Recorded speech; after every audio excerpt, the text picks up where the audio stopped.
סדרה חדשה, ולסדרה קוראים החוק. אז בואו נתחיל. פיפ, פיפ. אוי, רגע. זה בית ספר חדש. אני חייבת להגיד לכל שאני ארגית לבטנים. בסדר, יאללה, אני אקום. אין ברירה ללכת לבית ספר. כזה מעצבן. למזלי, מותר לי לבוש מה שבא לי. אז נראה לי לבש את הבגד הזה.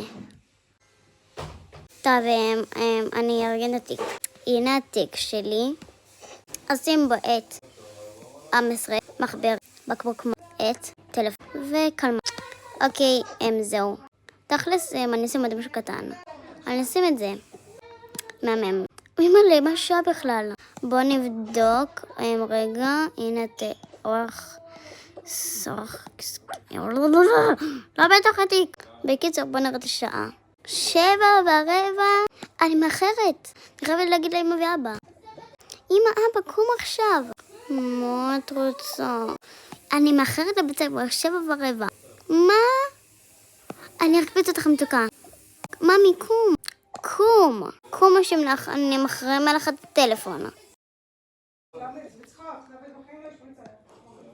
אוצ'י. אני אראה את הגוף הזה. אם את מקפיצה אותי או מה? כן, מתוקה שלי, אני עכשיו אקפיץ אותך, רק תני לי להתלבש. אוקיי. טוב, מה נלבש? טוב, נראה לי נלבש את הבגד הזה. טוב, אני מוכנה. אני רק אקח את התיק שלי, אז שים בו את הטלפון, וקח לי קפה לדרך. טוב, אני מוכנה. אני לא צריכה תיק, אני פשוט יכולה לקחת את הטלפון. יאללה, מתוקה שלי, בואי נקפיץ אותה. אוקיי, אמא, בואי לדלת. אוקיי, הלכו.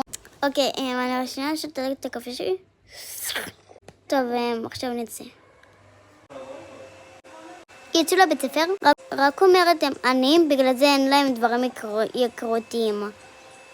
אך שלא אומרים את זה. וזה הבית ספר שלה. זאתי החבורה המקובלות והמקובלים. בוא נראה מי שבא. כן, גם אנחנו. מה זה, למה כולם לא קוראים? הנה אנחנו נדבע. מה? למה אתם קוראים לי ככה? מה עשיתי לכם? הנה אנחנו נדבע. לגמרי, או חצי מצחיקה. תדעים לי שלה זה לא היה מצחיק. אמא, למה עשיתי לכם? סיס, אני איתך. אוקיי. בואי נרביץ להם מכות. מה, אני אף פעם לא עושה את זה. אבל אני כן, וזה מה שאני קובעת. רוצה שנעשה חבור. חלק 2 מצד שנייה.